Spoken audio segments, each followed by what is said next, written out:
Halika dito, mag-meeting tayo. Dito ka. Okay.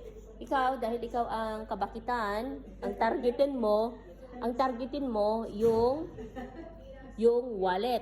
Okay? Kaya, listen, ikaw, you guys are not listening. O, ikaw na lang, Nainay. Nainay, ikaw, ang target mo, yung credit card. Okay? Labubu! Ikaw yung cellphone. Okay? Okay? In charge ka sa cellphone.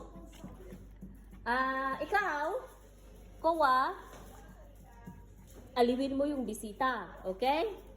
Aliwin mo yung bisita para makuha ni Aksi ang wallet, makuha ni Naila ang credit card, makuha ni Labubo ang cellphone. Listen, listen, excuse me.